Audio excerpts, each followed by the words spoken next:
జన్మించిన వాడు. బెన్యామీను గోత్రీకుడైన సౌలు రాజు ఉన్నాడు. మొట్టమొదటి ఇశ్రాయేలీయుల రాజు సౌలుగా మనం చూస్తాము. అలాగే ఈ సౌలుకు కూడా ఆ పేరు పెట్టబడినది. తర్వాత అతను రోమా పట్టణ పౌరుడు. కిలికియాలోని తార్సులో జన్మించాడు. తార్సు అంటే ఇప్పుడున్న ప్రజెంట్ కంట్రీ టర్కీ అని మనం చెప్పుకోవచ్చు. మధ్యధరా సముద్రం ఒడ్డున ఆ ప్రాంతం ఉంటుంది తార్సు అని. తర్వాత అతను గ్రీకు, అరమిక్, హెబ్రీ భాషలు అతను పాండిత్యం కలిగిన వాడు. ఆయన మన ప్రపంచవ్యాప్తంగా ఆ దినాలలో 3 యూనివర్సిటీలు ఉన్నాయి. తర్వాత ఏథెన్స్లో, రోమ్లో, తార్సస్లో. ఈయన తార్సస్లో చదువుకున్నాడు, విద్యాభ్యాసం చేశాడు విశ్వవిద్యాలయంలో, యూనివర్సిటీలో.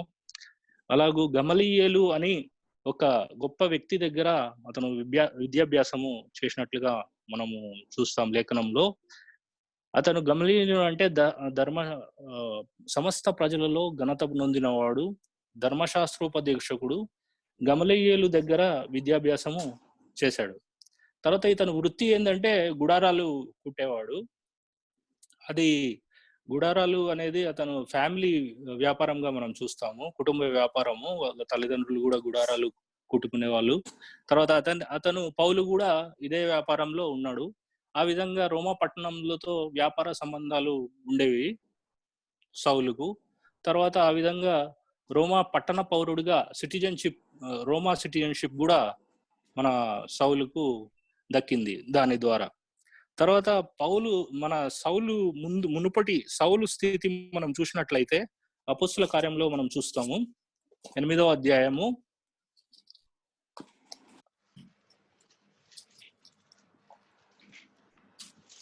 అపోస్తుల కార్యములు 8వ అధ్యాయము 1 నుంచి 3 వచనాలు మనం చూస్తే, ఆ కాలమందు యెరూషలేములోని సంఘమునకు గొప్ప హింస కలిగినందున అపోస్తలులు తప్ప అందరూ యూదయ సమరయ దేశములందు చెదిరిపోయిరి.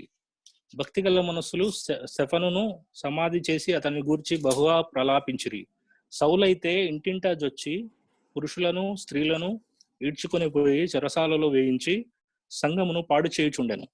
ఇతను మెయిన్ యాక్టివిటీ ఏంటంటే, సౌలు యాక్టివిటీ దేవుని ప్రజలను హింసించడము, తర్వాత వారిని హింస పెట్టడము, తర్వాత మందిరంలో సంఘమును పాడు చేయడము అనేది ఆయన ముఖ్య ఉద్దేశమై ఉన్నది. అది ఎలా అంటే ప్రాణాధారంగా ఆయను అన్నట్లుగా మనం చూస్తాము. అతని యాక్టివిటీ, డైలీ యాక్టివిటీ అదే ఉన్నట్టుగా మనం చూస్తాం. ఇలాగూ ఎందుకు అలా చేస్తున్నాడంటే, అతను యేసు ప్రభునందు విశ్వాసం ఉంచలేదు ఫస్ట్. తర్వాత అతను యూదుల ఆచరణ చొప్పున ధర్మశాస్త్రమును అవలంబించను. తర్వాత మోషే ఆజ్ఞలు, తర్వాత ఇవన్నీ చూసుకునే వాళ్ళు. ధర్మశాస్త్రమును ముఖ్యంగా వాళ్ళు పాటించేవాళ్ళు. తర్వాత నీటి బాప్తిస్వము దాని గురించి ఎక్కువ నమ్మేవాళ్ళు. అందుకు యేసు ప్రభు గురించి నమ్మడు. ఈ సంఘంలో, ఆది సంఘంను చాలా ఇబ్బంది పెట్టేవాడు, తర్వాత హింసించేవాడు. ఆ తర్వాత మనం చూసినట్లయితే మనకు సౌలు యేసు ప్రభు సౌలుకు ప్రత్యక్షం అవుతాడు. ఇలాగూ ఎందుకు చేస్తున్నావు, నన్ను ఎందుకు హింసిస్తున్నావు, నా ప్రజలను ఎందుకు హింసిస్తున్నావు అని దేవుడు దమస్కులో ప్రయాణిస్తున్నప్పుడు సౌలు అక్కడ ఎక్కువ మంది క్రైస్తవులు ఉండగా వాళ్ళని బంధించాలని చెప్పి అదే ఉద్దేశంతో దమస్కుకు ప్రయాణమై వెళ్తాడు సౌలు. అక్కడ మనం చూసినట్లయితే 9వ అధ్యాయం 1 నుంచి 9 వచనాలు మనం చూస్తే, this is the major encounter of Paul with Jesus Christ. Saul ఇంకను ప్రభు యొక్క శిష్యులను బెదిరించుటను, హత్య చేయుటను, తనకు ప్రాణాధారమైనట్టు ప్రధాన యాజకుని యొద్దకు వెళ్ళి, ఈ మార్గమందు పురుషులను స్త్రీలను కనుగొనే ఎడల వారిని బంధించి యెరూషలేమునకు తీసుకుని వచ్చుటకు దమస్కులో నుంచి సమాజంలో వారికి పత్రికలిమ్మని అడిగాను. అతడు ప్రయాణం చేయుచు దమస్కు దగ్గరకు వచ్చినప్పుడు అకస్మాత్తుగా ఆకాశం నుండి ఒక వెలుగు అతని చుట్టూ ప్రకాశించెను. అప్పుడు అతడు నేల మీద పడి, సౌలా సౌలా, నీవేళ నన్ను హింసించుచున్నావని తనతో ఒక స్వరం పలుకుట వినను. ప్రభువా, నీవెవడని అడగగా ఆయన, నీవు హింసించుచున్న యేసును, లేచి పట్టణంలోకి వెళ్ళుము, అక్కడ ఏమి చేయవలెనో అది మీకు తెలుపబడిందని చెప్పాను. అతనితో ప్రయాణం చేసిన మనుషులు ఆ స్వరం విని గాని ఇక్కడ చూసినట్లయితే మనము యేసు ప్రభు వారు ప్రత్యక్షమై సౌలుకు సౌలును ప్రత్యక్షమై గొప్ప వెలుగు ప్రకాశంతో దేవుడు పలుకుతాడు. సౌలా సౌలా నువ్వు నన్ను ఎందుకు హింసించుచున్నావు, ఇలాగూ ఎందుకు హింసిస్తున్నావు అని చెప్పినప్పుడు సౌలు కళ్ళు కళ్ళు ముబ్బు అయిపోతాయి. చాలాసేపు వరకు దృష్టి మందగిస్తాడు. తర్వాత ఏం చేయాలో తోచక అప్పుడు అననీయ అనే ఇంటి దగ్గరికి వెళ్ళి తన కళ్ళు బాగైతాయి. అక్కడ మనం చూసినట్లయితే ఆ తర్వాత అతను ఆ ఇన్సిడెంట్ తర్వాత పౌలుగా మారుతాడు. పౌలుగా మారి దమస్కులో సువార్తను ఆరంభిస్తాడు. అప్పుడు ఆరంభించినప్పుడు 19 అపోస్తలుల కార్యము 9వ అధ్యాయం 19 నుంచి 22 వచనాల్లో మనం చూస్తే అక్కడ శిష్యులు పౌలును నమ్మరు. ఎందుకంటే అతను హింసించినవాడు కదా, హింసించినవాడు ఎలా నమ్ముతున్నాడు ఈయన ఇంకా సరిగా అని నమ్మరు. అప్పుడు బర్నబా అనే ఒక వ్యక్తి ద్వారా బర్నబా సేవకుడు వారికి పరిచయం చేస్తాడు. నిజమే ఇతను మారుమనసు పొందాడు, యేసుక్రీస్తుని నమ్మాడు, ఇతను సేవకు మీరు చేర్చుకోండి అంటే బర్నబా ద్వారా శిష్యులు పౌలును చేర్చుకుంటారు. అక్కడి నుంచి సువార్త ప్రారంభం అవుతుంది అనమాట. అది ఫస్ట్ సువార్త. ఆది సంఘము స్థాపించడము, తర్వాత సువార్త ప్రారంభం చేయడము, ఇవన్నీ చూస్తాడు. తర్వాత యేసు ప్రభు వారు పౌలుకు మిస్టరీస్, మర్మములు 7 మర్మములు అనుగ్రహిస్తాడు పౌలుకు. అదేంటంటే సువార్త. మొట్టమొదటి మర్మము సువార్త. అది మొదటి కొరింథీ పత్రిక 15వ అధ్యాయము 1 నుంచి 4 వచనంలో మనం చూస్తే, మొదటి కొరింథీ పత్రిక 15వ అధ్యాయము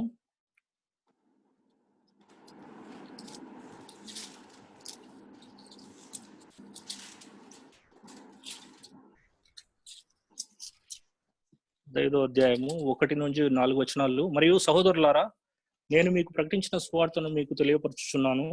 మీరు దానిని అంగీకరించితిరి, దాని యందే నిలిచి ఉన్నారు.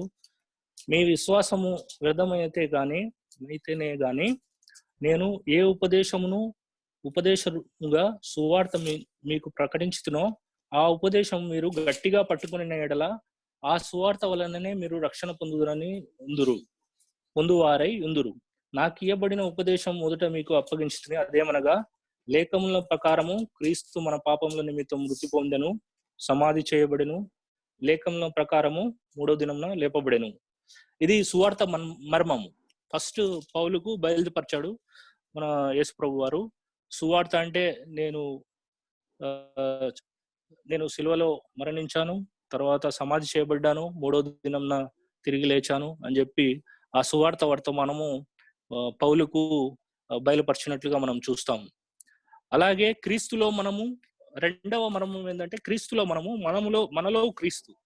ఎలా అంటే మనం క్రీస్తులో ఉంటే మనలో కూడా క్రీస్తు ఉంటాడు అని చెప్పి చెప్తాడు. ఇది రెండవ మర్మము. అది రోమియోలో రాసిన పత్రిక 8వ అధ్యాయము 9 నుంచి 11 వచనాలు.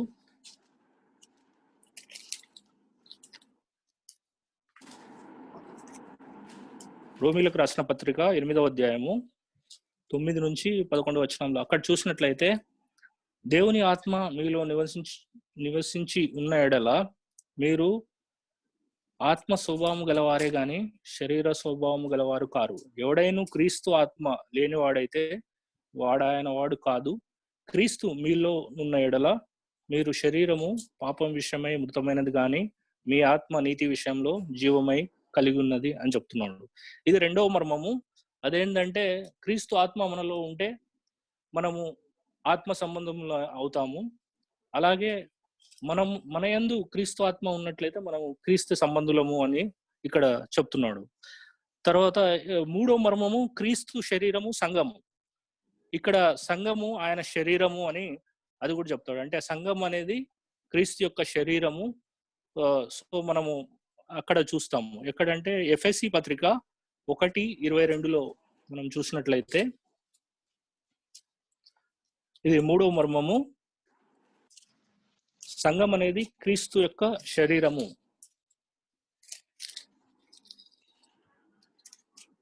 1:22లో మనం చూసినట్లయితే, మరియు సమస్తమును ఆయన పాదముల కింద ఉంచి సమస్తమున పైన ఆయన సంఘమునకు శిరస్సుగా నియమించను. ఆ సంఘము ఆయన శరీరము. అంటే సమస్తము సంఘమునకు శిరస్సుగా నియమించను. ఆ సంఘము ఆయన శరీరము. అంటే ఆయన శరీరము ఏదంటే సంఘము అని ఇక్కడ బయలుపరిచాడు. తర్వాత 4వ మర్మము సంఘము వధువు అని చెప్తున్నాడు. అది ఎఫెసీ పత్రిక 5వ అధ్యాయము 22-24. అంటే సంఘము వధువు అని చెప్తున్నాడు. అంటే ఇక్కడ మనం చూసినట్లయితే ఎఫెసీ పత్రిక 5వ అధ్యాయంలో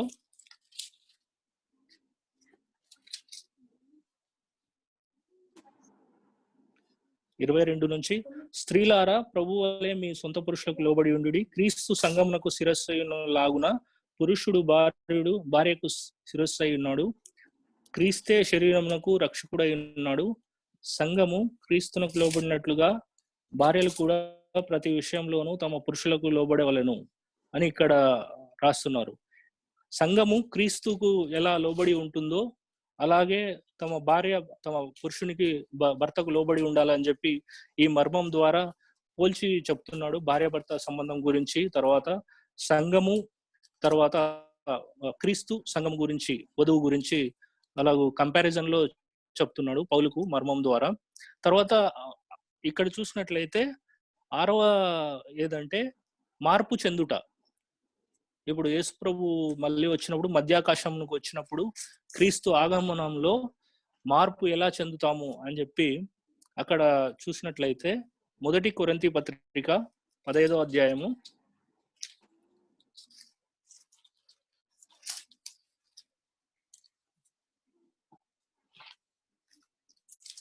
1 కొరింథీ పత్రిక 15వ అధ్యాయము 51 నుంచి 57 వచనాలు మనం చూసినట్లయితే, ఇదిగో మీకు ఒక మర్మం తెలుపుచున్నాను, మనమందరము నిద్రించడం గాని నిమిషంలో ఒక రెప్పపాటున కడబూర మోగగానే మనమందరము మార్పు పొందుదము.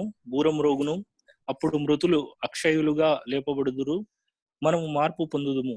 క్షయమైన ఈ శరీరము అక్షయతను ధరించుకునవలసి ఉన్నది, మర్త్యమైన ఈ శరీరము అమర్త్యతను ధరించుకునవలసి ఉన్నది. ఈ క్షయమైనది అక్షయతను ధరించుకున్నప్పుడు, అమర్త్యమైనది అమర్త్యతను ధరించుకున్నప్పుడు విజయమందు మరణము మృంగివేశను అని వ్రాయబడిన వాక్యము నెరవేరును.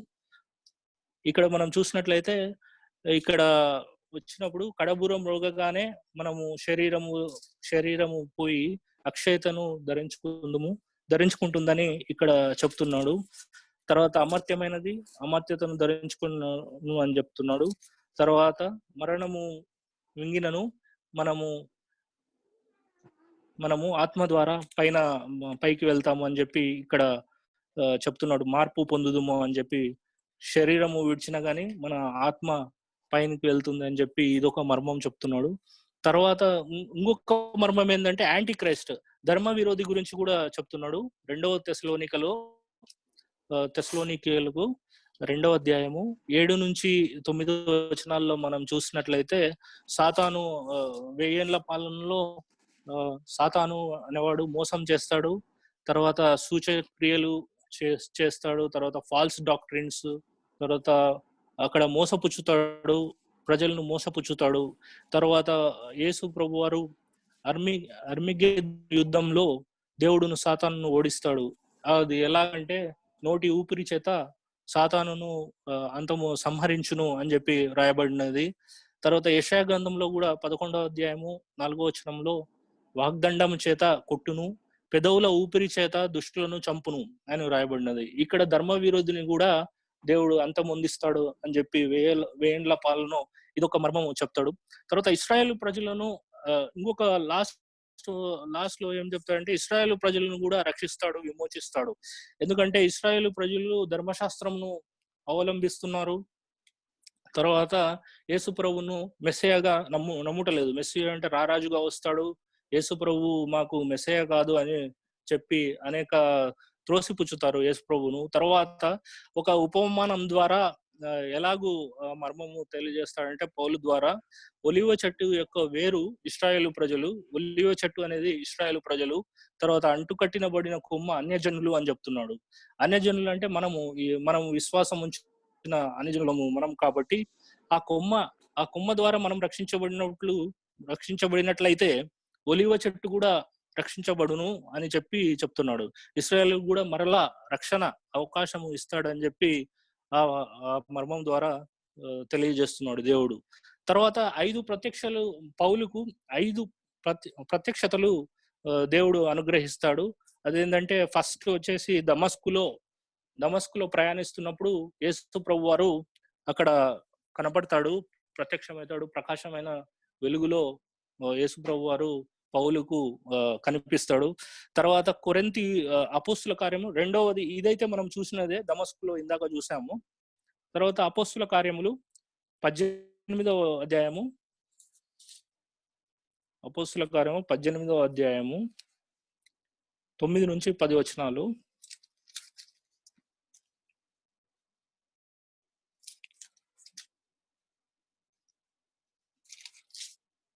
పద్దెనిమిదో అధ్యాయము 9 నుంచి 10 వచనాలు ఇక్కడ చూసినట్లయితే, రాత్రి వేళ దర్శనమందు ప్రభువు నీవు భయపడక మాట్లాడుము, మౌనముగా ఉండకుము, నేను నీకు తోడై ఉన్నాను, నీకు హాని చేయుటకు నీ మీద ఎవడునూ రాడు. ఈ పట్టణములో నాకు బహు జనమున్నదని పౌలుతో చెప్పగా అతడు వారి మధ్య దేవుని వాక్యము బోధించుచు 1 సంవత్సరము మీద 6 నెలలు అక్కడ నివసించను. ఇక్కడ కొరింథీలో సేవ చేస్తున్నప్పుడు పౌలు గారు కొరింథీలో సేవ చేస్తున్నప్పుడు ప్రభు వారు ప్రత్యక్షం అవుతారు. అక్కడ ఉండి నువ్వు భయపడకుము అని పౌలుకు ధైర్యంగా చెప్పినట్లుగా మనం చూస్తాము. నువ్వు భయపడకుము, నువ్వు కొనసాగించుము, అనేకులు ఇక్కడ నా ప్రజలు ఉన్నారు, వారి విశ్వాసంలో నడిపించుటకు నీవు భయపడక ప్రసంగించుము అని చెప్పి దేవుడు కొరింథీలో ఉన్నప్పుడు పౌలుకు దర్శనమిస్తాడు, ప్రత్యక్షం అవుతాడు. తర్వాత 3వ ప్రత్యక్షత అపోస్తుల కార్యములు 22వ అధ్యాయము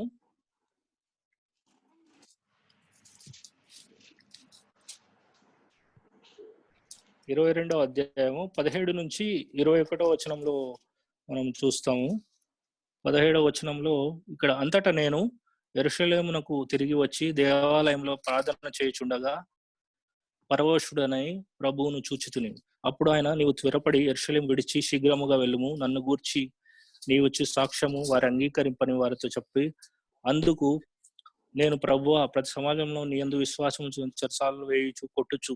ఇక్కడ చూసినట్లయితే మనం యెరూషలేములో అతను కళ్ళు బాగైన తర్వాత పౌలు గారు తర్వాత ప్రార్థన చేస్తాడు. ప్రార్థన చేయుచుండగా యేసు ప్రభు వారు దర్శనమిస్తాడు,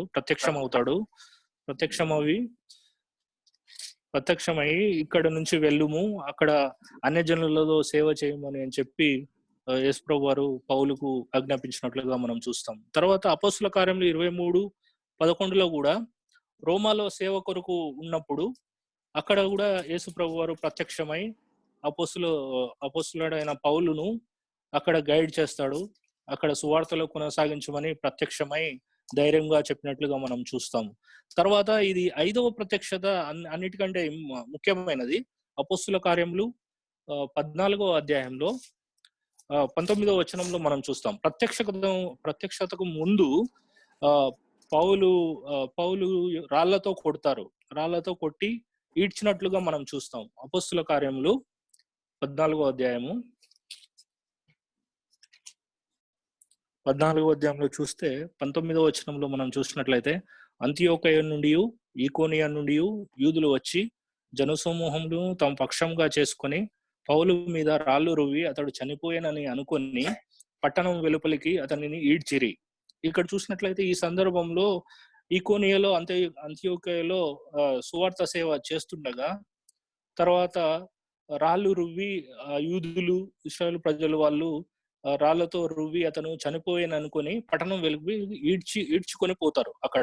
అక్కడ మనం చూసినట్లయితే తర్వాత ఏం జరిగింది, పౌలు అట్లా ఈడ్చిన తర్వాత అక్కడ పడి ఉండెను. ఆ తర్వాత ఈ 5వ ప్రత్యక్షత మనకు కనిపిస్తుంది. అదేంటంటే 2 కొరింథీ 12వ అధ్యాయము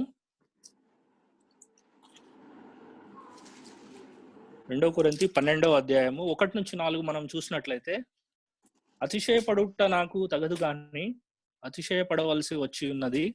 ప్రభువు దర్శనమందు గూర్చియు ప్రత్యక్షతలను గూర్చియు చెప్పుదును. క్రీస్తునందున్న యొక్క మనుషుని నేను అరుగును. ఇక్కడ క్రీస్తునందున్న ఒక మనుషుడు అంటే పౌలు గురించే చెప్తున్నాడు. అతను బాహటంగా చెప్పట్లేదు కానీ ఇండైరెక్ట్ గా ఇక్కడ చెప్తున్నాడు. క్రీస్తునందు యొక్క మనుషుని నేను అరుగుదును. అతడు 14 సంవత్సరముల కిందట 3వ ఆకాశంలో కొనిపోబడెను. అతడు శరీరముతో కొనిపోబడెను, నేను ఎరుగను. శరీరము లేక కొనిపోబడెను, నేను ఎరుగను.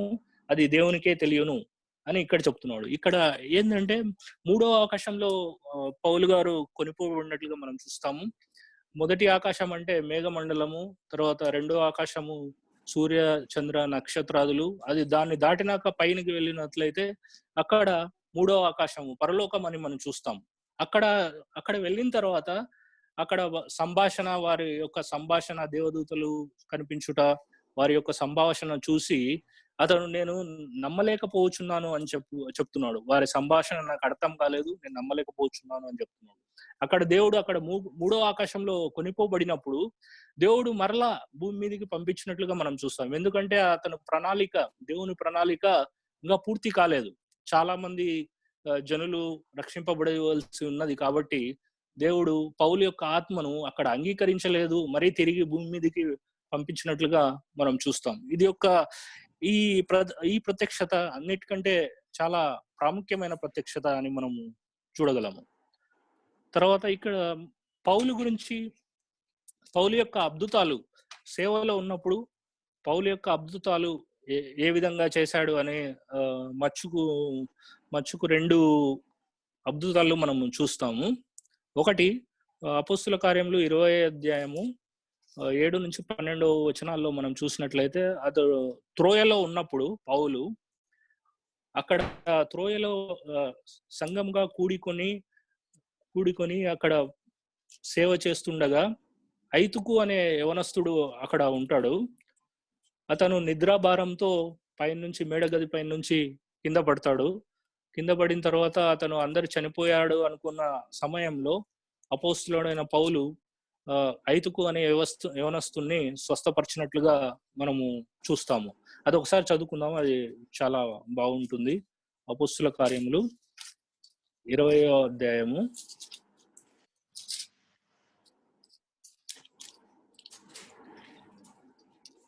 7-12 వచనాలు.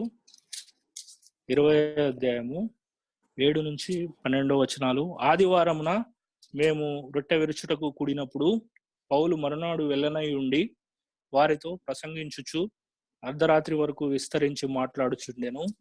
మేము కూడినప్పుడు మేడగదిలో అనేక దీపములు ఉండెను. అప్పుడు ఐతుకు అను ఒక యవనస్తుడు కిటికీలో కూర్చుండి గాఢ నిద్రపోయి పౌలు చాలాసేపు ప్రసంగించుచుండగా నిద్రాభారం వలన జోగి 3వ అంతస్తు నుండి కింద చనిపోయిన వాడై ఎత్తబడెను. అంతటా పౌలు కిందికి వెళ్ళి అతని మీద పడి కౌగలించుకొని, మీరు తొందరపడకుడి, అతని ప్రాణం అతనిలోనున్నదని వారితో చెప్పాను. ఇక్కడ చూసినట్లయితే మనము ఇక్కడ త్రోయలో సేవ చేస్తున్న సమయంలో కొన్ని రోజులు, వారం రోజులుగా అక్కడ ఉన్నాడు. తర్వాత ఆదివారం రొట్టె విరుచున్న సమయంలో ఐతుకు అనే యవనస్తుడు పైనుంచి 3వ అంతస్తు నుంచి కింద పడుట, తర్వాత పౌలు చూసి అతన్ని బాగు చేయుట, స్వస్థపరచుట, తర్వాత అందరు చనిపోయని ఎత్తుదామని అనుకుంటారు, ఎత్తబడెను. కానీ పౌలు కిందికి వెళ్ళి కౌగలించుకొని అతను ప్రాణము అతనిలో ఉన్నదని చెప్పి అతని బాగు చేసినట్లుగా మనం చూస్తాం. ఇక్కడ యేసుప్రభు వారు సాయం చేసినట్లుగా పౌలుకు ఈ సూచన క్రియ చేసినట్లుగా మహా అద్భుతం చేసినట్లుగా మనం ఇక్కడ చూస్తాము. ఇంకొకటి 2వ అద్భుతము చూద్దాము. అపోస్తుల కార్యములు 14వ అధ్యాయము 7-10 వచనాలు మనం చూసినట్లయితే, అపోస్తుల కార్యములు 14వ అధ్యాయము 7-10 వచనాలు మనం చూసినట్లయితే, లుస్త్రలో బలహీన పాదములు గల ఒకడు ఉండెను. అతడు పుట్టినది మొదలుకొని ఇంటివాడై ఎన్నడూనూ నడవలేక ఉండువాడు. అతడు పౌలు మాటలాడుట వినెను. పౌలు అతని వైపు తేరి చూచి స్వస్థ పొందుటకు అతనికి విశ్వాసం ఉందని గ్రహించి ఆ పాదములను మోపి సరుగా నిలువమని బిగ్గరగా చెప్పినప్పుడు అతడు గంతులు వేసి నడవసాగాను. ఈ విషయంలో మనం చూసినట్లయితే బలహీన పాదములు గల ఒక మనుషుడు అక్కడ ఉన్నాడు. ఆ అక్కడ ఉన్నట్లుగా లుస్త్రలో మనం చూసినట్లు లుస్త్రా అనే పట్టణంలో ఉన్నట్లుగా మనం చూస్తాము. అదే అతను పుట్టినది మొదలుకొని కుంటివాడు. అంటే అతను పుట్టినప్పటి నుంచి ఎప్పుడు నడవలేదు. తర్వాత పౌలు మా పౌలు మాట్లాడినప్పుడు అతను ఆసక్తిగా వినుట పౌలు గమనిస్తాడు. గమనించినప్పుడు అతను పాదాలు బాగు చేసినట్టుగా మనం చూస్తాము. బిగ్గరగా నీ పాదములు మోపి సరిగా నిలువమని బిగ్గరగా చెప్పినప్పుడు అతడు గంతులు వేసి నడవసాగాడు. ఇక్కడ మనం లేఖన భాగంలో మనం చూసినట్లయితే అతను ఆసక్తి చూపించినట్లుగా పౌలు మాటల పట్ల ఆసక్తి చూపించినట్లుగా మనం చూస్తాము. ఆ ఆసక్తి వలన దేవుడు అతనికి స్వస్థపరిచినట్లుగా మనం చూస్తాము. ఈ లోకంలో మనం ఉంటుండగా మనము ఆయన మాటలకు ఆసక్తిగా చూపినట్లయితే మనకు కూడా సాయం చేయనట్లుగా చేసిన వాడుగా ఉంటాడు మన దేవుడు. అలా చూసినట్లయితే పౌలు సేవలో ఎన్నో కష్టాలు, శ్రమలు, మరణము వరకు అతను మరణం అంచుల వరకు వెళ్ళాడు, మరణము కూడా పొందాడు అని మనం చూస్తాము. అది 2వ కొరింథీ పత్రిక 11వ అధ్యాయము 22 నుంచి 33. ఎవరైనా చదువుతారా? 2వ కొరింథీ 11వ అధ్యాయము 22 నుంచి 33 వచనాలు.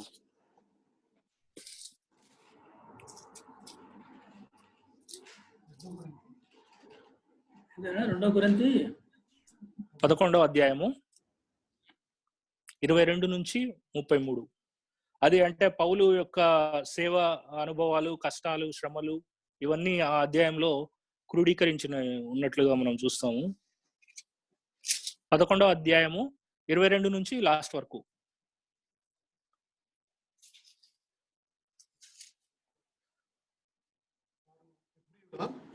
నేనును హెబ్రీయుడనే, వారు ఇశ్రాయేలీయుల, నేనును ఇశ్రాయేలీయుడనే, వారు అబ్రహాము సంతానమా, నేనును అట్టివాడనే, వారు క్రీస్తు పరిచారకుల, వెర్రివాని వలె మాట్లాడుచున్నాను.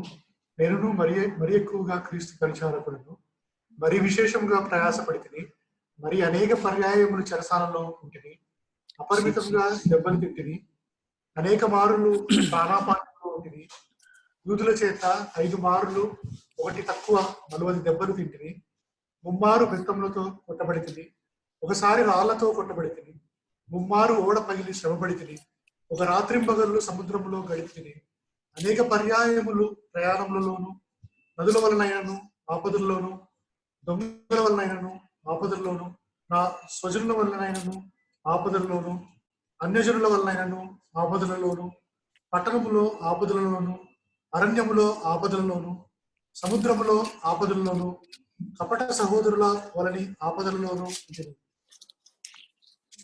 ప్రయాసతో కష్టపడతాను.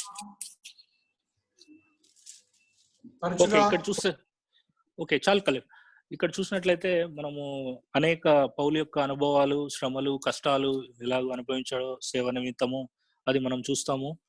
ఇక్కడ మనం చూసినట్లయితే ఇంకొకటి పౌలు నాలో ముళ్ళు ఉంది, నేను ముమ్మారు ప్రార్థించి తిని ఆ ముళ్ళు నీ చిత్తమైతే తీసేయమని యేసుప్రభుకు చాలా సార్లు ప్రార్థిస్తాడు. అయితే యేసుప్రభు అంటాడు, నీ బలహీనతలో బలము చేత నువ్వు జయించుదు అని చెప్తాడు.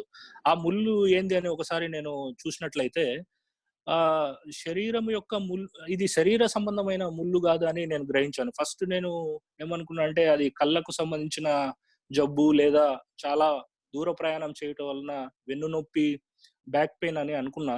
కానీ అది చూసినట్లయితే లేఖన భాగాల్లో 4 సార్లు ముళ్ళు అనే పదం కనిపిస్తుంది.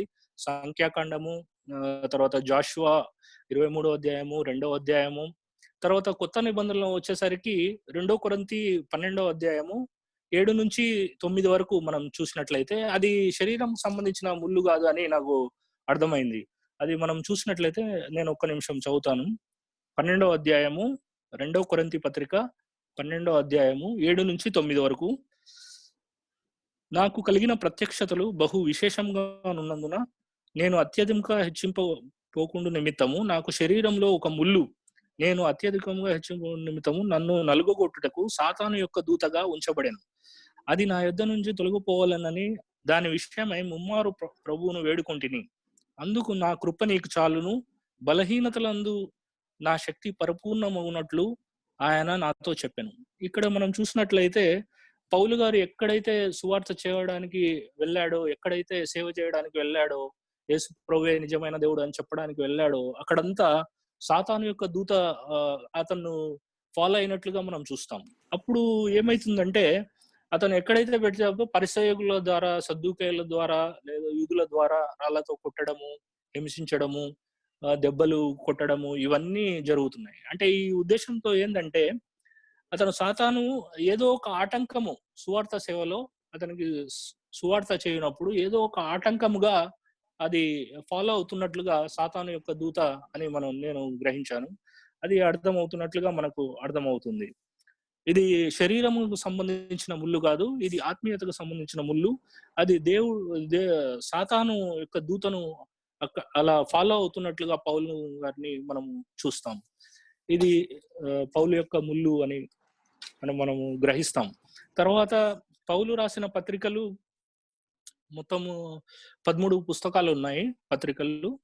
దాంట్లో వచ్చేసి 9 పత్రికలు మాత్రము 9 పత్రికలు దట్ చర్చెస్ కు రాశాడు, సంఘములకు రాశాడు.